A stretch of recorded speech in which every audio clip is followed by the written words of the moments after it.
the secret to how a marriage can really last a lifetime. When you are 25, you have a certain vision of your life, you have certain needs and wants. But when you are 45 or 55, your vision of life is completely changed because you have a whole path behind you of experiences. And this is exactly why so many relationships break up.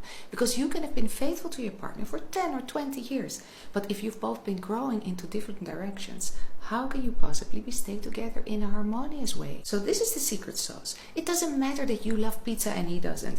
It doesn't matter that he loves to travel and you would rather stay home. And it also doesn't matter that you cannot get along with his family. What matters is that your vision of life that right now is to have 2 kids and a house by the sea and a white car, that is the same vision as he has about his life. And listen to this, you must both be willing to do whatever it takes to reach that goal. Because if your passion is to become a mom, but he's not really sure if he wants kids at all, then that could later on be a deal breaker in your relationship. So before you get married, you must both decide if you're willing to compromise. Because this is the thing, if you want to go left and he wants to go right, the compromise should be that you go somewhere in the middle. And that is exactly how your relationship will last a lifetime. There are 3 reasons why a man doesn't text you, but it's definitely not that he has forgotten about you. You know, we women, when we like a man or when we love a man, we cannot not think of him. But men have this incredible talent that they can stop thinking of a woman whenever they want to. They just put their thoughts of her in a box, lock it and throw away the key. So the first and most important reason of why he's not texting you is literally because he doesn't want to. So if you've texted him and he doesn't reply, don't overanalyze the situation.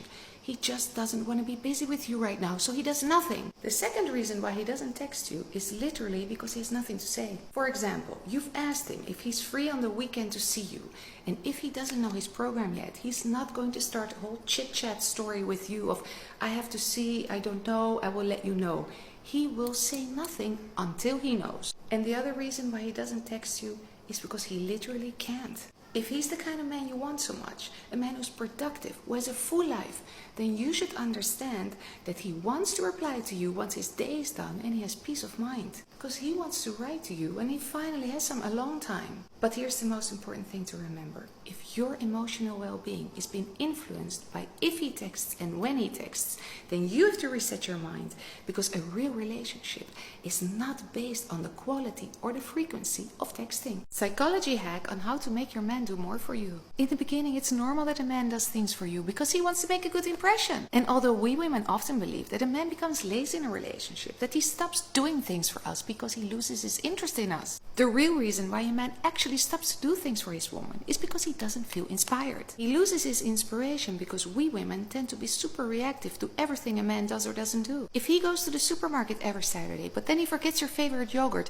you will stumble over that because you believe that he doesn't care enough to think of your yogurt. Or if you want him to go with you to the shops to choose a dress for a party that you saw, but he's bored and he prefers to play football with his friends, you see this as him not loving you enough. So what do? You nag about it. When a woman feels comfortable enough to start to nag to her man, that's the beginning of him losing interest to doing things for her. But ladies, a man can actually be very useful if you know how to inspire him. So the next time he goes to the supermarket and he forgets your yogurt, you tell him that he's amazing because he always gets the groceries. And about the dress, you let him go and play football with his friends and you tell him to have a good time, and you arrange another day to go with him to the shop to look at your dress. Because the psychology of man works like this. When you show him appreciation in a consistent way, even if he makes little mistakes, you actually make him believe that you're convinced that he's an amazing guy, and that will inspire him to start to do more things for you, because now he wants to prove that you are right about him.